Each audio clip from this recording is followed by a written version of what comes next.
ఆంధ్ర పరంగా వచ్చేసరికి Vizag already developed city, అక్కడ అన్ని రకాలుగా అన్ని వసతులు ఉన్నాయి. దాన్ని కాదని ఏమి డెవలప్మెంట్ లేదు, డెవలప్మెంట్ చెయ్యాలి అని అంటే ఎంతో పెట్టుబడి పెట్టాలి గవర్నమెంట్. ఇలాంటి ప్లేస్ ని ఎందుకు క్యాపిటల్ చేద్దాం అనుకుంటున్నారు? అంటే వైజాగ్ లో కూడానండి పోర్ట్ ఏరియా అవడం వల్ల మనకు డెవలప్మెంట్స్ ఉంది అక్కడ.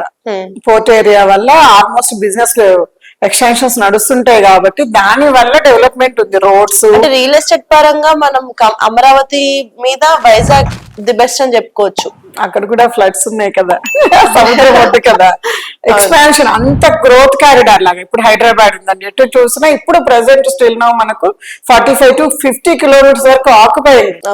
ఇప్పుడు ఇక్కడ అంత స్కోప్ ఉంది మనకు, విజయవాడలో అంత స్కోప్ ఉంది, కృష్ణానది ఒడ్డునే కానీ ఇది అంత స్కోప్ ఉంది. ఎందుకంటే స్ట్రక్చరల్ పరంగా ఏదైనా కూడా ఫాస్ట్ నెక్స్ట్ 20 years గురించి ఆలోచించి ప్లాన్ చేయగలిగిన విజనరీ